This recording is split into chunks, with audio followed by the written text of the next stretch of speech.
I'm Sam Perera. I run a small publishing company in the beautiful island of Sri Lanka. And I publish mainly Sri Lankan authors who write in English. Although we began that way, my authors have grown to include Indian authors, Australian authors, Germans, New Zealanders, and all kinds of other authors from the region. The readership is not limited to Sri Lanka, although my primary market is Sri Lanka. I'd like Sri Lankan readers first to read a book published in Sri Lanka and appreciate that. I have been lucky that publishers from other parts of the world have wanted to republish the books that we originally published in Sri Lanka, and then our authors have a wider reach. But essentially, my primary market is Sri Lanka, and I want Sri Lankans to read a Sri Lankan book first. So I've always been an avid reader, and 20 years ago when I looked around to read Sri Lankan books, I didn't really find anything that I enjoyed reading. So I thought there was a need to fill, and my wife Hussain is a writer, and together we had this idea of starting a Sri Lankan publishing house that would showcase Sri Lankan authors, because we realized that maybe Sri Lankan authors were writing, but they didn't get a chance to publish their work on an international stage. So we wanted to start a publishing company in Sri Lanka that would ultimately end up on the international stage, so that both Sri Lankan authors and Sri Lankan books would find themselves on the shelves of international readers. Yes, people often ask me that, and I am perceived as a niche publisher, but it is something that I don't really want to be. I want to be broad-based, but I think because of the quality of writing that we put out and the quality of the books that we put out, the general perception is that we are niche publishers. Having said that, there are lots of readers who come up to me at book fairs and say that once upon a time when they picked up a Sri Lankan book, they weren't really sure which way it would go. But after we started publishing, they can go into a bookshop, look at the branding, and then pick up a book with confidence, because they know that whether they like the story or not, they won't be disappointed by the quality of the book.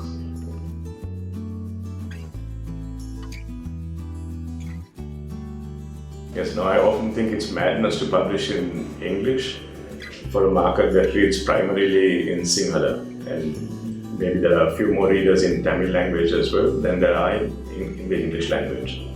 English has also been politicized a lot in Sri Lanka, and it is perceived as a class tool still, which I think is rather silly, because most of the big businesses in Sri Lanka today are all Sinhala speaking.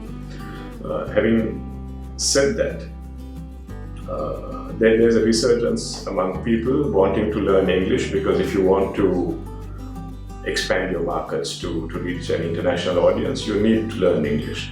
And it is no longer a question of whether you were colonized by the English and whether you have a hang up about that or not. In order to reach the world today, you need an international language of some sort, and for us, the English language is there already. We might as well use it. So we publish in English, and we find that there are more and more people picking up books in English. Having said that, the primary market is Sinhala, and if I manage to sell 2,000 books in English, I know my Sinhala language publishing people are publishing about 20 or 30,000. I think the figures are about in that range.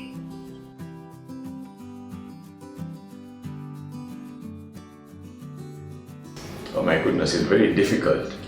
Sri Lankan, first and foremost, a lot of people outside Sri Lanka don't even know that within Sri Lanka there is English language writing. They think that every book I bring to them is a translation of some sort. That's not true. There are a lot of writers who write in English first. Translations are marvelous, but there's also a lot of English language writing. So when you go with your book from Sri Lanka to an international publisher, they look at it first and say, what is this? Do you all write in English? How far? Where is Sri Lanka? What is Sri Lanka? Is it a country? Who will know what you are writing about? And I often say things like Harry Potter that have a global reach. Everyone in the world is expected to know what a witch, a warlock, a wizard is and what a magic wand is.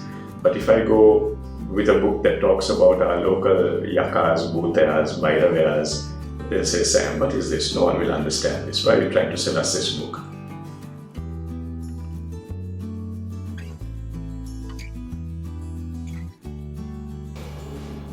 So what I'm really interested in is good writing, but I also want to see different genres.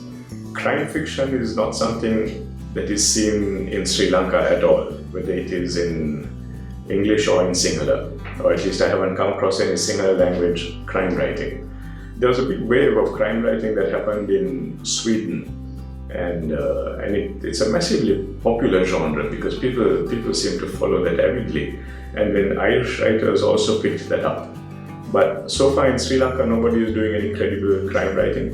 And in Sri Lanka, there's so much crime. I think it is so easy to do. You just open the newspaper and someone is always being killed or murdered or shot. Or there's a lot of mafia activity going on. And you can just go wild with your stories. And I think there will be a big audience for that. So yes, I would like to see a lot of crime writing coming out.